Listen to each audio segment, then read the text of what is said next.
The Legend of Zelda The Wind Waker has a very long, interesting history. Being the next generation Zelda following the release of the all time classic, The Legend of Zelda Ocarina of Time, Wind Waker was always going to be seen to a lot of people, as being kind of a disappointment. This is, of course, a game that follows up on the greatest game ever made, on new hardware, and it just had very big shoes to fill. And people had a very warped perspective on what Zelda was supposed to be at the time.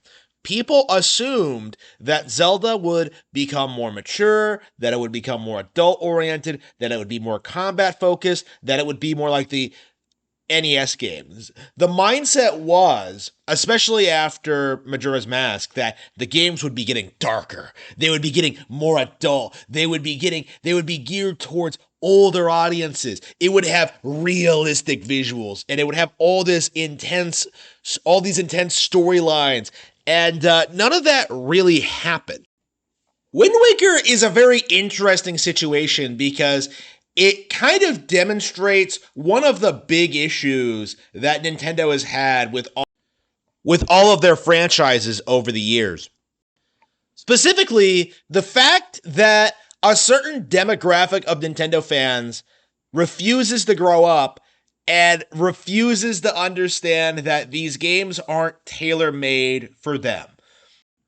In their eyes, Zelda wasn't growing up with them, and they got angry at it. And they got angry at Nintendo for quote-unquote betraying them, for producing a kiddie game aimed at younger audiences. Of course, this is completely ridiculous because these games have always been targeted towards kids. They've always had this kind of vibe, but people had this misrepresentation that these games were some serious, hardcore, like, fantasy series, when in reality, like, they've always been structured this way. They've always been targeted at this demographic, and they simply haven't changed over the past 40 years.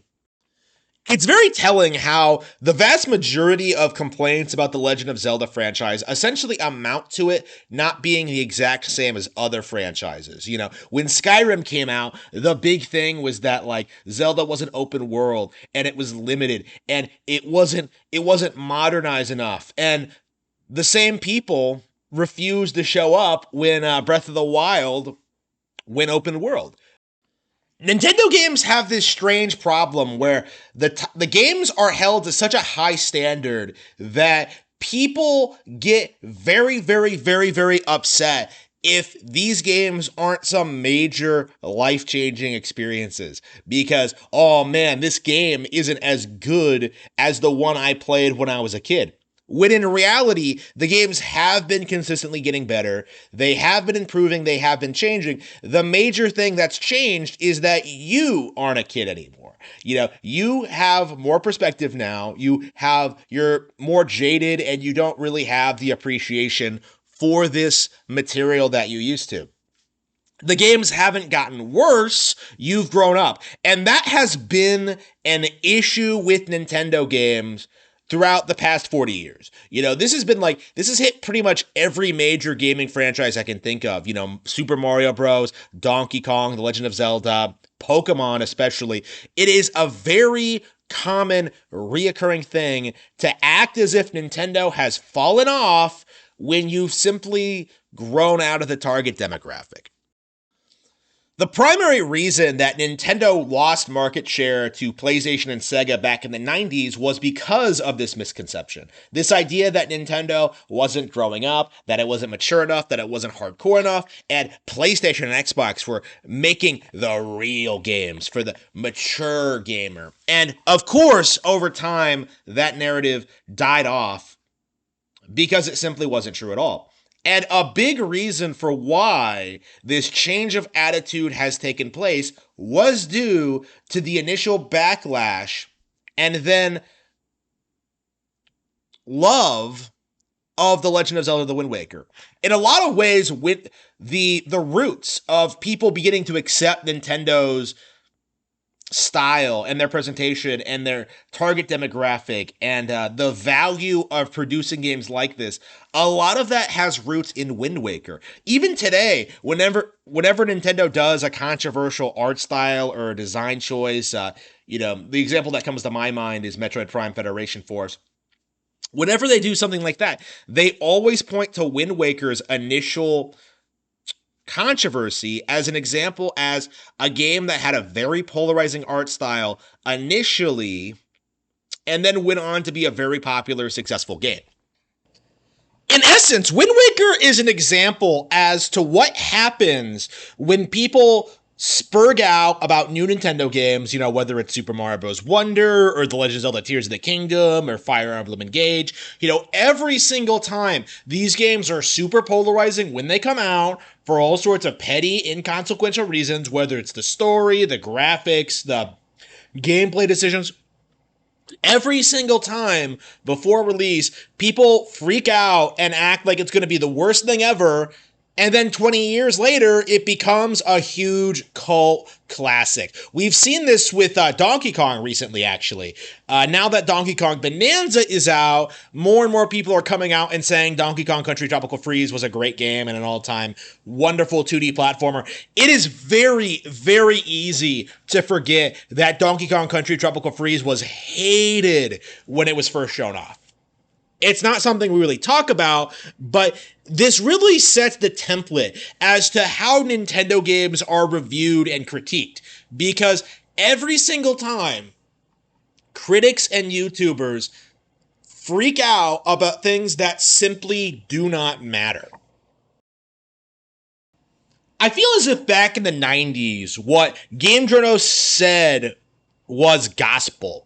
Everyone took them seriously. When it came to the Space World 2000s demo and the Wind Waker presentation, everybody just was upset at what game journos were telling you. It is very easy to forget that they were also talking down to Conker's 12 Tales and several other Nintendo games.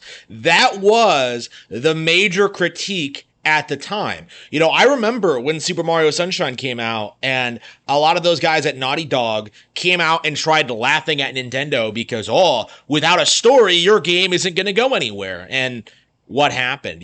Not only did Jak and Daxter fall off, but Uncharted fell off. The Last of Us fell off. Heretic the Last Prophet isn't going anywhere. And meanwhile, not only is Mario bigger than ever, not only has it had dozens of great games since Super Mario Sunshine came out, Nintendo has also produced a number of other games from a lot of other series in a lot of other genres that not PlayStation has never even touched.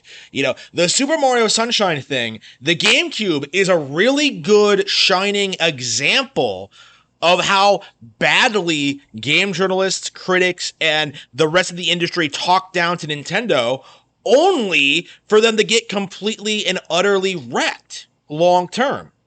GameCube being on Nintendo Switch 2 was a huge drawing point for a lot of people. I've spent a lot of time playing Soul Calibur 2 and Wind Waker, and it dawned on me, playing this again, how much better Wind Waker is than Jak and Daxter, than Devil May Cry, than Ace Combat 4, than Final Fantasy X, than Metal Gear Solid 2. Dozens and dozens of the all-time great PS2 games fail to live up to the legacy of The Legend of Zelda: The Wind Waker. A relatively, poorly received Zelda game exclusive to Nintendo consoles. Wind Waker has remained relevant in these past 20 years. We're still talking about it. We still remember this game fondly. We acknowledge all of the things it did really, really well. It is an iconic Nintendo game. And that is in spite of how poorly received it was when it was first shown off. And I feel as if this is the shining example of what is going to happen with all of these Nintendo games going forward. Because you keep seeing this being brought up on forums, on Twitter, on NeoGAF, Reset Era, blogs, YouTube videos, all the time. A lot of people right now are trying to gaslight you into thinking that Astrobot is better than Donkey Kong Bonanza, that like Baldur's Gate 3 is better than Tears of the Kingdom, that Elden Ring is remotely playable. Like so many people are trying to say like these games are like these major industry standards, but I remember when Skyrim came out. I remember when like Mass Effect came out, when BioShock came out, when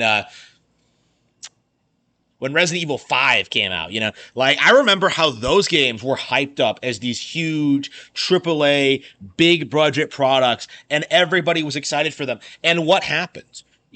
Like those games have just faded into irrelevancy because they simply weren't as good as other Nintendo games. In fact, Resident Evil 5, one of the big things people noticed about that one immediately was that Resident Evil 4, the Nintendo exclusive, was better. And it's really kind of shocking that people keep making the same mistakes over and over again. It doesn't matter how many awards or how many 10 out of 10s you give a game. It simply isn't going to be remembered as fondly as the far superior Nintendo titles. So what exactly is Wind Waker remembered for? Why do we look back on this specific Zelda game as one of the all-time greats? I think this game is a shining example as to how having a solid art direction is better than simply having hyper-realistic graphics. Because 10 years ago, people were saying this game aged remarkably well and was on par with modern releases. And today, I'll tell you that this game has aged so well that it actually looks better than modern releases. Because what does this game have? It has a distinct style. It has a vibe. It has a personality, right? In 2025, realistic games have become a dime a dozen. Like realism, photorealistic graphics has become the standard for over a decade now. And something like Wind Waker, rather than feeling lazy and cheap, feels inspired and really gives the world and the setting its own unique personality that's not only unmatched from other games on other consoles. It stands on its own as a Zelda release. The monster designs are top notch. The animations are amazing. Link is so expressive in this game. There's so many like memorable, fun, interesting locations. There are just so many cool things about the game that really could have only been pulled off in this art style. Some of the moves that Link does in this game might have looked ridiculous, if it had been like, realistic, but in this cartoony world, like all of them make a whole lot of sense. To put it very simply, the thing that made this game unpopular and hated back in the game, the visuals, turns out to be one of its biggest strengths. The reason this game is still talked about today, the reason why it was one of the launch titles on Nintendo Switch 2 NSO, the reason why it's a cult favorite Zelda game for a lot of people, the reason why we're still talking about this today, it is entirely because of the very same controversy that made it unpopular to begin with.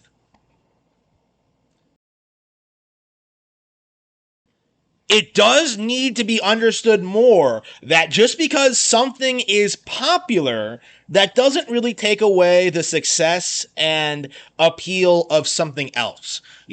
At the time of the GameCube's release, everyone thought the PS2 was the future of gaming. Everyone thought PlayStation was going to take over and that Nintendo was finished. And what immediately happened was that the DS was introduced. Nintendo created the best-selling platform of all time.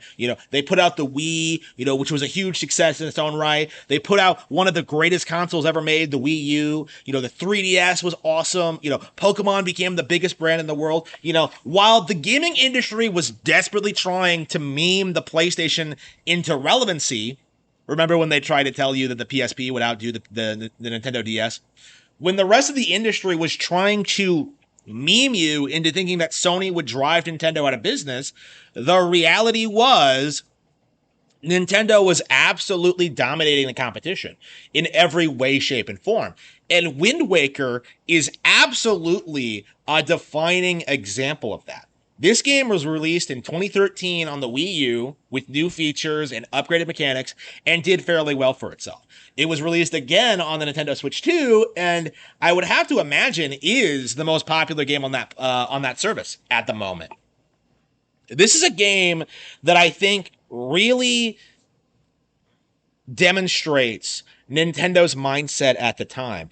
It really demonstrates just how everybody involved in the process, Miyamoto, Onoma, Iwata, like all those guys, like it really demonstrates how Nintendo understood that the core appeal of Zelda wasn't in this idea that like this was some like epic Lord of the Rings adventure, right? They understood that Zelda had its own unique vibe and personality, and because of that, the Zelda brand has now grown to outpace the Lord of the Rings franchise. You know, it's bigger than Lord of the Rings now, and that's so insane to say, you know, now, considering the last 25 years of us being constantly told that Zelda is a brand that's constantly falling off, that nobody likes these games, that nobody plays them, that nobody remembers them at all. Like, the simple fact of the matter is, Wind Waker was something that was built up to be a franchise ruining disaster when in reality, it's a major part of why the brand has endured the way it has. It is it's very interesting to me, like looking back on this game and seeing how controversial it was and how much everybody hated it, and yet like sitting here today, you know, seeing just how much the company has grown, just how much the Zelda brand has grown, just how much love people have for Wind Waker. I think that really demonstrates just how beloved Nintendo is because of what they did with Wind Waker back in the day. Wind Waker is a shining example of what makes Nintendo great.